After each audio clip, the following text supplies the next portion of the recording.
Hey everyone, welcome again to the latest installment of The Way It Is. And I'm your host, as always, Luca Andolfato, here with Team Luca First at RE/MAX Service First Realty. And I am so thrilled and delighted because it's a bit of a catch-up moment for me. And in the wake or the glow of International Women's Day, I'm fortunate to have with me Pam Fountas, who is a coach, a speaker, community builder, and entrepreneur, and quote, I'm a gal on a mission to help women be the hero of their own stories while fiercely supporting one another. So welcome, Pam. Yeah, thanks for having me, Luca. It is such a throwback, like you said, right? Little catch-up moment. Well, I can't remember the last time we saw each other, but it would have been at probably least near a soccer pitch or on a Kingston patio. Yeah, at least 10 years, well, a while back. Yeah. But so before we get into the whole International Women's Day, I guess let's go back to what was the defining moment for you that all of a sudden you said, hey, this is sort of the path that I want to take? There's so many. I have this running joke, like I came out of the womb an entrepreneur, and it wasn't because my family's entrepreneurial, because I get that question a lot. Because to be quite honest, if anything, family, because of the ebb and flow of entrepreneurship, was like, go, master's, PhD, lock in, solid path. So I think I kind of always a bit marched to the beat of my own drum growing up. But I'd say the defining moment, Luca, was I was 19. I had hit rock bottom of being obsessive about everything in my life and just that perfectionist attitude as a young woman, right? Like competitive sports, but then you want to look a certain way and you're counting calories, you're being obsessive about exercise, like just so self-sacrificing and not like on your own side. And so I had this moment when I was 19 and I felt like I was like, okay, where are the women like being successful on their own terms? Like, where are the women that actually like themselves? You know, where are the women cheering themselves on? And it was like heartbreaking to feel like I came up short. You know, I remember waitressing at the time before university and every woman was apologizing for what she even wanted to eat. Yeah. And I'm like, seriously, how are we going to smash ceilings like this now? It sounds all glorified and sunshines now. It was hard at the moment, but it's like I put a stake in the ground. I shared with it yesterday on International Women's Day. It was March 11th, 2004. Wow. I remember I put a stake in the ground. I was like, fine, I'll figure this out for myself. I have no idea how, because right now I'm so not on my own side and not feeling like the confident, successful woman I want to be. But I'm only going to do it if I can help take other women with me. And so it hasn't been easy since then, but that was literally like the stake in the ground. Well, and you know, I've been thinking about sort of what to sort of ask you in terms of, you know, conversation pieces and everything. And you know, I mean, I know your father, but I've never met your mother, I don't think. Okay. But you know, you grew up in, I would think, a very traditional Greek household, right? I grew up in I think a pretty traditional Italian household. Although, you know, I think what helped us, or as first generation immigrant children, is that our parents moved here because they wanted something better for us, and I think because they assimilated themselves into culture, into the Canadian culture, the societal fabric. I think that helped us, you know what I'm saying, instead of hindered us. Because I think had we been in the old countries, I dare say they would have wanted you married by 18 or something like that. 1,000%. And I still sit here at 39, not married, with tattoos and no children. And it's okay. They haven't like written me off. You're not out of the will yet, at least as far as you know. Right? Yeah, no, I agree. And it was more of a traditional, for sure, way of growing up. However, I will say my father, who I give him credit, like an anomaly from a lot of other, to be honest, Greek families, was very supportive of almost me smashing ceilings and moving forward. So I didn't have him in my ear, like, you're going to get married and make babies and do it at a certain time. Like, I will give him credit to that. God love dad. We go like this for other things, and he knows, and I love him. He's a big inspiration for me, but he really, like, if it was something I want, okay, hon, like, let's go harder, do it, soccer, whatever. Like, and so I did have that. So as much as there was some traditional roles in my house and extended family, they thought different. Oh, yeah, for sure. I have extended family that would have been like, you want to work for yourself and not do X, Y, and Z? 100%, I heard it.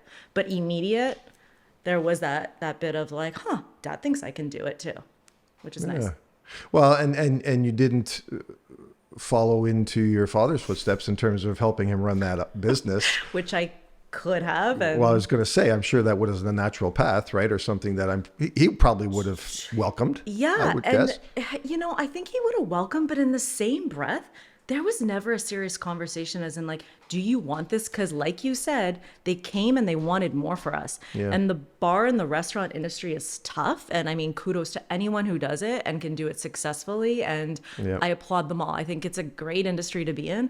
But to be honest, Luca, like I said, that girl who put a stake in the ground wasn't going to make the mark that she wanted to make running a bar and a restaurant. Now, the kicker is I love bringing people together and I can be a very social person. So there was always a piece of me that's like, oh, I could do this successfully, sometimes in the back, but I always just kind of came back to my own. Well, and that's the problem with us type A's. I think we always think, well, I could do that. I could do that. And it doesn't mean we have to just because we can. Exactly. Fair enough. 100%. Yeah. So, 2004, obviously baby steps, totally. obviously ran into some closed doors, I'm going to guess. When did you, I mean, now you've become this sort of, and you have these events. I know Holly and Krista have attended them, and I think Andrea's even attended them as well. So did it start small with hey, I'm going to just meet with some friends that are like-minded, or did you just jump both feet? Yeah, there's such a story and it's evolved over the years, but that was right before university. That was actually when I had dropped out of McGill to take care of myself, right? Because of everything going on. I pulled out of McGill Commerce. And I pulled out because I think I went in, again, very entrepreneur minded. That's not what an undergrad in commerce necessarily. Like, I remember looking at my courses. I'm like, what? I don't get to learn about entrepreneurship till third year and there's just like half a credit. Yeah. That, along with other health challenges, made me go, hang on, what do I want to learn about? Because what do I maybe want to be in business and talk to one day? And that was kinesiology, right? Like movement, wellness, fitness, which made sense because I'm like, okay, if I'm going to learn how to take care of myself in a way that actually makes sense, like that's probably where I'm going to study. So I took off to McMaster and studied in kin, and I minored in psych and like the sociocultural sports and the gendered stuff, and exercise psychology was what I was super interested in. And I'll say that kind of who I was as, I guess, a personal brand, so to speak, Luca, started then, because I went to McMaster University in 2004. There was no celebrate body types, everyone be healthy. There was barely any women in the weight room. I was one of two girls lifting dumbbells, and so it was I felt like a lone ranger in the industry. I started women on weights programs, but it was more about, yes, I taught them what to do in the weight room, but there was like a psychology element to it. I became director of group fitness. I put in a policy, where us instructors were going to motivate the shit out of people, but we weren't going to capitalize on women's vulnerabilities. I don't care if you have calories to burn or not. I want an awesome workout now. Yeah. Like, we could be positive and we could be motivating, and we don't have to be like, you're not good enough right now. So when I just owned that, because to be really honest, I needed it, Luca, at that time. If I was going to be in the fitness and health industry and put myself again in this place, like, I have to look a certain way, I have to do this, I have to do, I wouldn't have showed up. It wouldn't have been good for me. And I knew that it wasn't going to be good for everyone else. Yeah.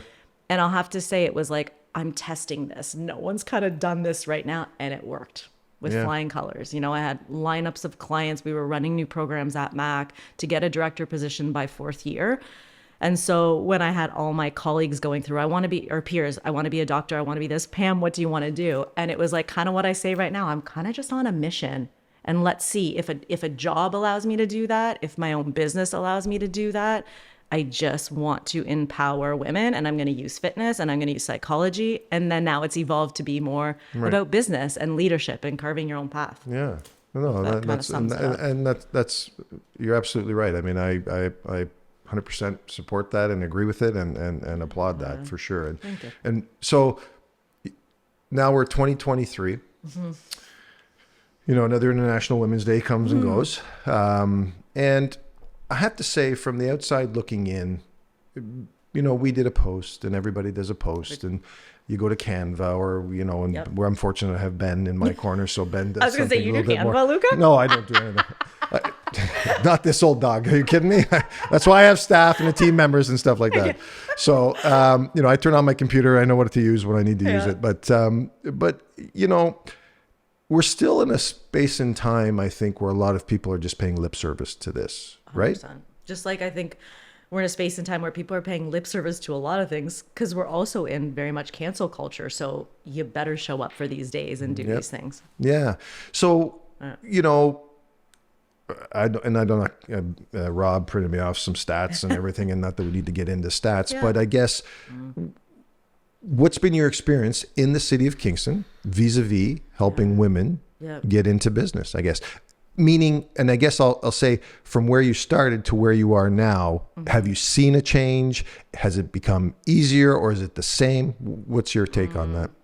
Like, I guess I speak to Kingston and also just women as a whole, because be it GTA or whatever, there are some consistent themes. I think that, yes, the idea of business and entrepreneurship is become more exciting for women and there's more possibility, 100%, especially now in the online age, right? Like, you could be an entrepreneur with a laptop. You don't need to go out and get a lease on a brick and mortar space, right? Mm-hmm.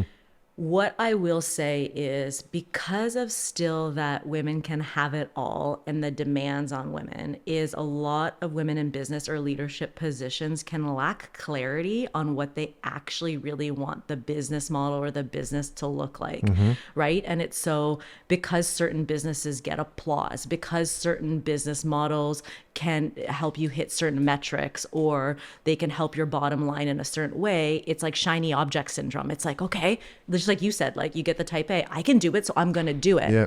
And then they step back and they go, whoa, but the kids or the partner or the dating life or the friends or the family, hang on a second, how does this fit with this? Right? Yeah. And that's why when people are like, you're a business and a life coach, I'm like, if you think you could talk about one and not talk about the other, that is why I went and got those credentials. Because for sure.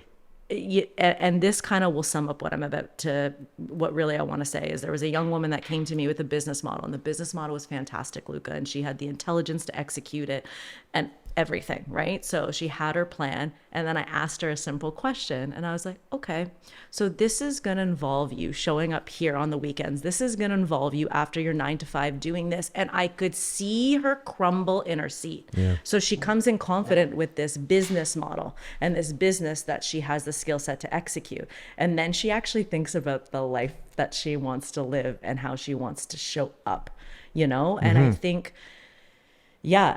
aligning the both is just so important, and women really can struggle with that as people that naturally want to caregive and nurture and whatnot. And so I guess, as a male, from where I sit, and I certainly, for me, it almost seems like the pendulum swung too far the other way for women, because now, self-imposed almost, and I'm not trying to, I gotta be careful. I don't want to sound misogynistic or whatever, blah blah blah. You know what I'm saying? You. But my point being that you guys have set a high bar for yourselves, and now those women that maybe just want to have children and raise them and stay at home, they're thinking it's not enough, and they're thinking that they failed in some way, right? That they haven't accomplished what they were set out to do. And I'm going like that's kind of not cool either, right? I love that you said that, because there were few social media, posts and tractions and messages yesterday. It's like, because there's these messages that we can do everything and we're empowered to do everything. But to be honest, the rest of society hasn't necessarily caught up. So now we're balancing it all. And you're right, the pendulum has swung so far. Right. And so what I really love doing is helping women define what successful means for them, because some might be a 6, maybe 7-figure business. Do you know what I mean? And a certain amount of time dedicated to family and wellness and friends. And some might be like, I've always dreamt of being a freaking mom, Pam, and I'm really okay with this. That's awesome. How can we let you be successful in that life and feel good and show up in that life too? Right. We have to celebrate it all. 100%. Right. And the other thing I guess I'll say is, it's sort of like that, a bit of affirmative action too, right? Because the stats all play out. We still haven't, there's only 1 in 3 that are managers, or, and we talk about the glass ceiling and all of that. And I'm fully aware that, hey, the planet is what the planet is. And we didn't create it. We didn't create the history of male dominance in the business world. And that's just how this thing evolved, right? Right. So, but the point being too, though, and you have to, I hope you would admit it to yourself as well, you still want the best candidate for the job or for the position, right? Yep. I'm not saying that a woman isn't the best candidate or a male isn't the best candidate or whatever, however you want to identify, but I want to know that you are the best candidate Yep. with the criteria and the skills and the to show up and do that job, right? I love that you said this. I had a great conversation just on Monday. I was in Invest Ottawa for an event, and Joanna Griffiths was there. Griffiths, Yeah. she's the owner of Nick's. Yes. Right, so she's just sold a piece of her company for 410 million. Anyways, I'm having a conversation with a few women that I met there. And we're talking about this exact concept of getting the best position for the job. And what's interesting is I had referenced someone I knew that worked OPG, right? And was talking about, I don't know if there was like a rule or something in place that it was they put like a line in the sand. It's mandatory. We have to have this many % of women versus the position. And this individual is like, man, woman, however you identify, I want the best person for the job.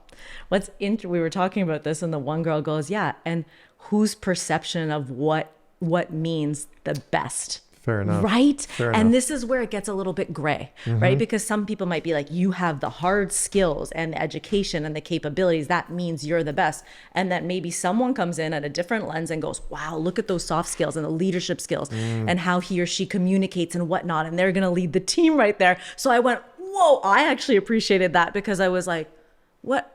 It opened up my mind and said, you're right. Who gets to dictate who's the best for the job? And often, be it the man or the woman or however you identify in the leadership position, is bringing their own history and their own lens and says, you're going to be the best because you deliver it that way. I might come in and we might be hiring someone and say, but Luca, you know what I mean? Yeah. Which Yeah. is interesting, Well, right? it is. And you know, I also have to believe that things like emotional quotient or IQ existed. They just never had a label. To some degree, right? Because I can't think that hiring processes in boardrooms or whatever took that into account. They just didn't know what the term for it was or hadn't labeled it yet or You're right. anything else, because they do want people with soft skills now Yeah. and the hard skills as well at the same time. I mean, the other part that I think, unfortunately, as men, in a world where you're raised to be a man, to show up a certain way, to never fail at anything, to failure is a sign of weakness, not succeeding is a sign of whatever. Have right? you read The Mask of Masculinity or heard of No, it? no. So, Is that on your readings? but a lot of men, and because I'm not laying blame and I'm not trying to think, but a lot of men by default get threatened by the presence of women simply because their DNA tells them that they've got to be the hunter-gatherer, they've got to be the alpha dog.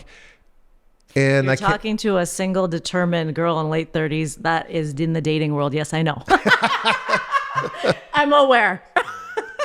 Fair enough, exactly, Yes. right? Yeah. Just an So I aside. mean, you know, and as much as women have made strides, I don't even know how you start to undo that, right? I mean, other than through education, right, and more insight and men that get more enlightened, I suppose, either on their own or when they're growing up. 100%. Justin Baldini, I think he's an actor. I'm not into Hollywood. know The that Man name. Enough podcast. Yeah. Okay. He has some quite interesting conversations that you might want to visit, or okay. for anybody who's listening at all, like some really enlightening. And he comes from, again, he wasn't always this way. It was more just like, whoa, you know, he wakes up and is like, I think I need to change some things to show up as a better husband, as a better leader, as a better business person, whatever. And he's having some quite evolved conversations. Honestly, Luca, and I've said it, yes, my passion is working with women. It's what I know. It's what I've studied and whatnot. But this patriarchal culture, I say it doesn't serve any of us. No. You know what I mean? No. It hurts men as much as it hurts women. 1,000%. I'm Yeah. so with that. 1,000%. I see vulnerability as strength. And I can see it when a man maybe doesn't want to do that, right? Because he's told he's not supposed to, right? That Brené Brown, what is she? Have you heard Brené Brown? She's like a personal development thought leader. Okay. She's great. She talked about the power of vulnerability is an amazing TED Talk she does. And she speaks to military audiences, Fortune 500 companies. Like, she's speaking to men all the time. And I don't know if it was her book, Daring Greatly, that she was doing a pitch for. And a family was there and they came up, the husband, the wife, the children. Thank you so much. That was amazing. So the wife and the kids go away. And the guy looks at her with watery eyes and he's like, thank you for this. But you know how I feel? That all of those girls over there see me as their knight in shining armor, and if I'm to show vulnerability, I've fallen off my horse and I can't protect them. Like, just like had this vulnerable moment. And she talks about this in the book, right? So this is a man who's come to an event, in a heterosexual couple with his, whatnot. And so can acknowledge that, but they can also be so self-aware to be like, but I still feel like I can't fall off my damn horse. Right. Absolutely. So all the messaging doesn't serve any of us, Luke, at the end of the day. No. Well, and my dad unfortunately passed away at too young, and I was 18, but so I never really got to know him. But he was, my memory of him is a very stoic, hardworking guy, and that probably had a lot of his own issues, and yeah, so Luca, there's a reason like suicide rates are higher for men and whatnot. It's like, it's heartbreaking because men are taught that they can't speak about things, right? They can't share about things. They've got to like. I just saw an ad because I forget what I was, late at night, you're scrolling through TV channels trying to fall asleep. But there was an ad. It was a vehicle commercial of all things. 4 guys get into a vehicle. They were obviously young entrepreneur business guys. They had their suits on, right? Yeah. They get into this vehicle, they all go to their devices, and the guy goes, they must have been in a meeting together, they work together, whatever, and he goes, text everybody in the vehicle, I love you guys, as opposed to saying it out loud. Now, wasn't that interesting? That my takeaway from that was, so you can't speak it out loud, but you can, right? Yeah. So I was curious. That's interesting. Yeah, and it was subtle, right? Because it was about a car. It wasn't about the guys in the car. Of course. But again, like you said, it's that subtle messaging that in of itself reinforces dudes can't get in a car and be like, guys, I friggin' love you. Yeah. Us girls do it. I'm envious of women because they can be emotional, they can share their vulnerability. 100%. Yeah. Honestly, I've met some great men in the past couple of years that have, because of life experiences, have had to be vulnerable. Like I met a great human that you could tell it was stoic, competitive athlete, soccer, everything. So it was all left out on the field. He loses that soccer identity at around 37, 38. Yep. Right? Mm-hmm. Then he loses his brother, who's like his best friend. Wow. And a bunch of things, and life comes and suddenly it's like, Pam, I was this guy back then. I'm like, that's cool. I would have never talked to that guy. And now he's asking himself the questions and showing up more. And what I loved that he said, he's like, my friendships are better when I'm able to say to my buddies, guys, I feel just a bit anxious and off. That's why I'm not coming out. They go, thank you. Because we were tired of the BS that, you were too tired from work or you picked up this and this. Just be honest with us, bud. Yeah. And I love that conversation. And he's like, and he's someone, who's had longtime friendships. And he's like, they're better now. And I prioritize them in a different way. And we're both honest. And now I tell men all the time, like, go to a therapist is the best thing ever. And this is someone who was that guy's guy personality. Yep. I think the unfortunate thing I see with that, Luca, is something had to a lot crash on him. Like, these aren't just like life-altering moment. You have a life-altering moment, and then you have to look at it. I've talked to a lot of men that people might think are the alpha males. And what's awesome is in a safe space or over a drink or whatever, they're like, Pam, when this happened, this and this. And I was like, this is probably why I'm sitting across and I'm enjoying conversation with you, because you're more self-aware and you're actually being vulnerable in this moment, even telling me. Well, it's funny, for me, my experience in Kingston, because I always tell people, there's 2 Lucas in Kingston that operate, right? There's the Luca that everybody... I was going to turn it back on you. There's the 2 Lucas that everybody thinks they know. That's the realtor and successful and which is sometimes why I get crank phone calls from a private number that calls me nothing but everything but a white person, but whatever. That guy's got issues. I'd love to meet him someday because I'd like to sort that out. But anyway, and then there's the real me. I know. Right? That has been struggling, that has done this for 35 years. Everybody says you must love real estate, and at the risk of the risk of losing business, I don't know. Are there times that it's been great or good and you've met great people? 100%. Yes. Would I choose this career path again? Probably not. Not knowing what I know, would I? And I'm so glad that my children certainly, because I know there's a lot of, and you know what? Again, everybody each to their own and everything like that. But there are some realtor families in Kingston, and great, and there's some succession there, and I understand that. I'm so glad my children, don't live in Kingston, truthfully. I mean, I miss them, but they live in Halifax, but they're following their own paths. And real estate was never part of it because they experienced, sadly, they bore the brunt of when Holly and I were working together. They bore the brunt of what it was to be workaholics and work all the time. And you know what I'm saying? And Father what are you going to, like you said to that young woman, once you're done at 5, now you got to still do this, right? You still got to take. Yeah. Right? So, yeah. Yeah. It's so do you classify yourself, because again, now we're talking about, traditional models and everything like that. And feminism had its day, had a bit of a resurgence. Do you classify yourself? Is feminism even a thing now? Is it even still a brand? Will I get chastised for even commenting on that? No. It's a good question, Luca. I think the thing is, and I've had this when I've owned the title and like men close to me are like, ugh. And I was like, but you know what I'm saying when I say I'm a feminist? I'm saying that exactly what I just said before. Like, this patriarchal BS doesn't serve any of us. Saying I'm a feminist does not mean I hate men or I even think that they're responsible for the way maybe I feel about myself or whatnot. Being a feminist is like, I'm not a fan of the systems that have led you to think that maybe you can't cry and me to feel like I have to look perfect, be perfect, not speak my truth. Right. That's what, for me, saying I'm a feminist is I want young girls and young boys both growing up thinking they could be vulnerable, both growing up thinking they can smash ceilings, both growing up, if they're going to be parents, knowing that they're both in, on it.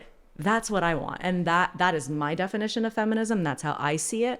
Perhaps maybe people in the 60s or whatnot think if it's like people burning bras and doing all those things. I'm sure there's certain, and I'm not saying that didn't have a place or a time. And obviously it's done so much for us women. And so I think of like my father's generation and whatnot. If I say it to that generation, they're like, wow, independent women hater or man hater. And I'm like, no, actually really soft-hearted, cries at commercials, actually loves men. Do you know what I mean? All of these things, but also really wants this for young women and really wishes that me as a young girl didn't hear X, Y, and Z messages. So that's it. So I own that title. I own it in the way that I just expressed to you. And I don't know if that's always something that's perceived. Yeah. No. I appreciate you saying that. Yeah.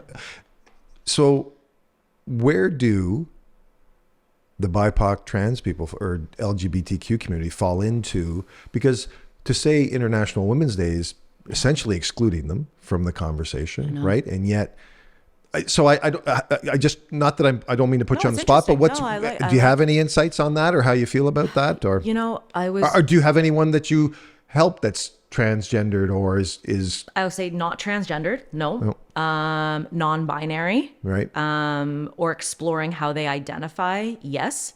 And I've had this question too, like I still am in the fitness game a bit, and within circles, people say, well, Pam, if they identify as a woman, they're welcome. The events that we've hosted, that I've hosted, women in business events, I say everyone's welcome. I don't care how you identify. Men need to be part of the conversation absolutely. too.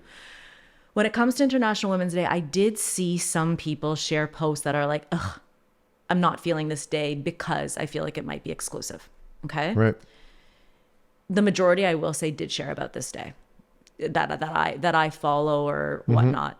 And I do personally believe, and maybe some people cancel me, that I do want us to celebrate this day. I do want it to include everyone that feels that they do identify as a woman, to be really honest, Luca. Sure. And I think that like we said, we saw the posts, right? And everybody's sharing it yesterday and they're saying Happy International Women's Day. And I saw quite a few people that went out of their way, like we're celebrating anyone who identifies, you know what I mean? And I guess that's where I'm comfortable enough to speak to that, is if you really identify with what we're celebrating, then I invite you into the conversation. But like we kind of just talked about, is I invite everyone into these conversations, right? Yep. I invite men, when I went to a women's event, or I guess a women's week event in Ottawa on Monday, there was a lot of men in the audience. There was quite a few. Were they minority? 100%. Yeah. Do you mean? But they were there. Events that I've hosted, they were there. This conversation is great. It's going to help both. Like maybe women get, want to tune in a little bit more, but I really hope men get a lot out of this too. Absolutely. To be honest, right? Well, that's just it. I mean, and at the end of the day, follow your path. You have to identify however you feel you need to identify to show up, as you say, as in your own truth, or whatever that looks like, or whatever that means.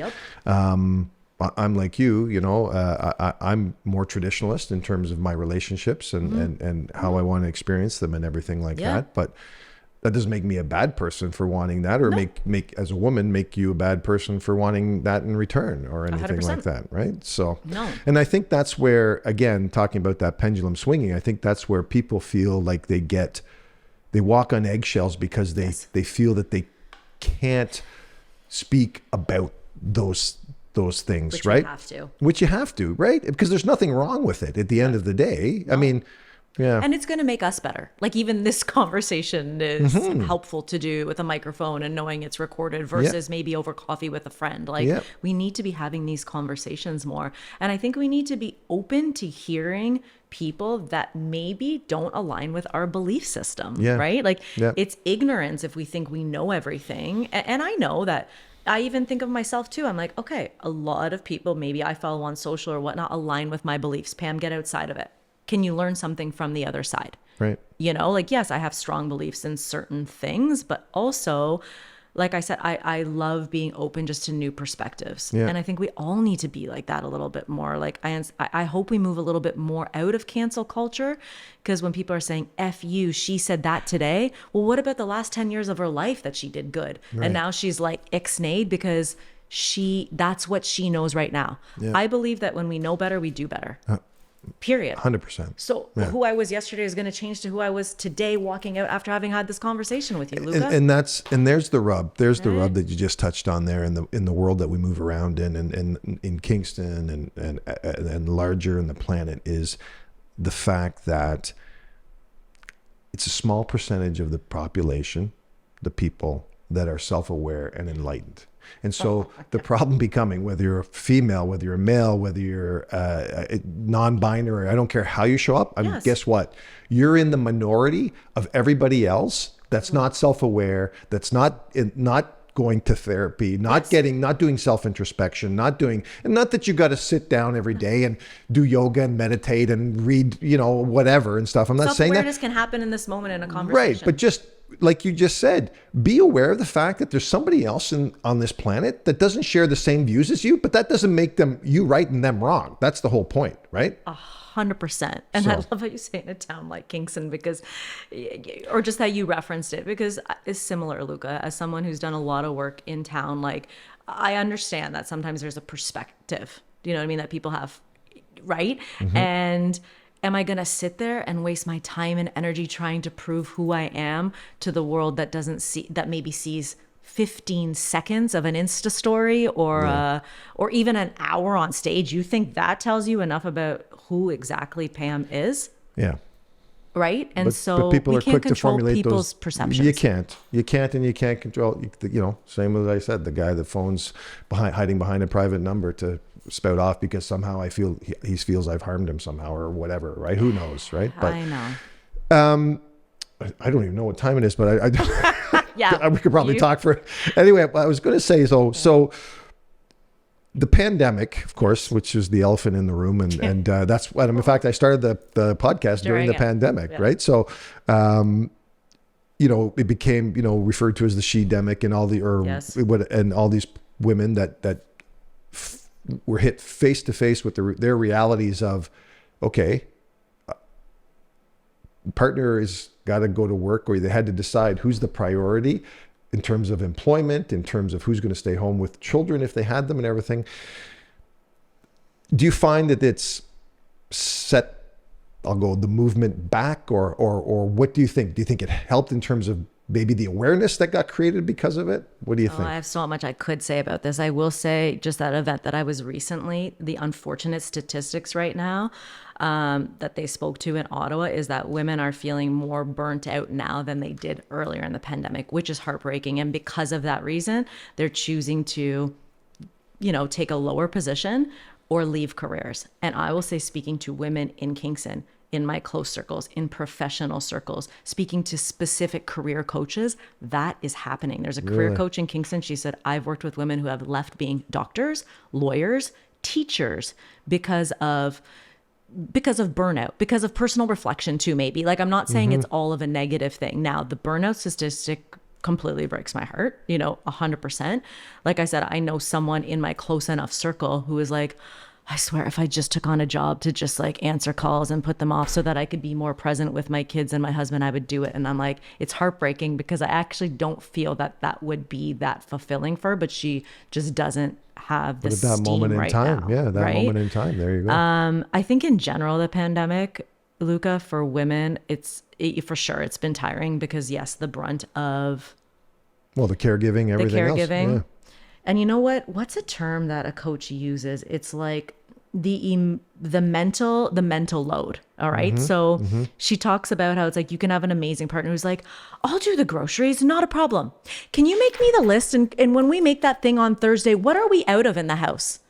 Right. And so she's like, okay, now I have to think about what's in that recipe, go check for the spices, that's actually something else in my mind, which is interesting. Right. So a lot of women that I've talked to or that I've worked with talk about this mental load. Do you know what I mean? That my partner in a heterosexual relationship is an amazing partner, but Pam, he has no idea that the seasons have changed and the kids' clothes need to change in the closet. So here I am, like, he's gone to bed and I'm in the basement getting out and it was like,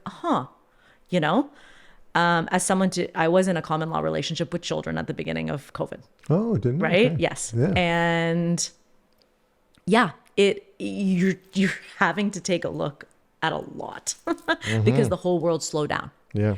And I think for a lot of people, we couldn't escape our at-home realities in any way that we're used to. I say this so many times.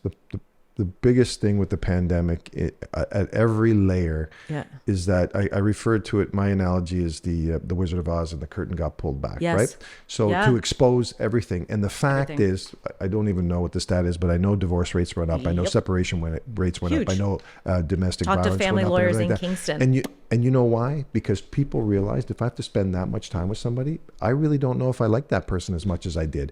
I did like them in small pieces or small bite-sized consumable amounts of at 2 the hours, end of the day. 2 hours a day, and over dinner, the kids are around. Exactly, because you're sharing common whatever. It's amazing how human nature played out there, though. It really is, right? In terms of what people come together thinking they know about each other or know that they want from each other to what they really need and want from each other, right? I mean, 100%. This goes back to the self-awareness piece. And you know what I think, Luca, for a lot of people who had never sat down and created space for themselves to think about their lives or their wants or their needs, you had barely any choice. Exactly. Because you didn't have the same outlets as before. Yeah. So like you said, in terms of where we are at the pandemic, I think what I can say for sure is that women and men, but women, because that's what you asked me, are really being forced to reassess how they want to show up in their lives, in their careers. The unfortunate reality is it's been, what year are we on now? I'm tired. I feel like it's been a time warp, right? Yep. Is that women are not necessarily in like this fresh state of mind to do it. And that's where I feel passionate about the work I do. Like when I saw that statistic, I'm like, I'm more fired up to work with more women because I want to be that safe space and that clear space where they might just need a damn nap, Luca, and they want a promotion. Right. And instead they're not taking the nap. They're not asking their significant other what they need. And they're like, I'm leaving my career. Right. Hang on. Can we figure this out? Yeah. Maybe you actually want a promotion. Maybe you want to start a business. If you feel well and supported, you can maybe do all of these things. Please don't leave until you've had space. Yep. You know what I mean? To reflect and to do some of the work. Yeah. Yeah. Well, you know what? Yeah. I think we'll leave it there because that's optimistic, Mic right? drop. I think that's optimistic. Totally. There's possibility. Absolutely. Right? Always. There's Well, possibility and you know to what? redefine your own success. With people like you on the planet that are driving the way you do and you're a force, Luca. I feel that and I sense that. So I appreciate the fact that you're here and thank you so much for sharing. Thanks for the conversation. It was great. Awesome. Appreciate it. All Awesome. right.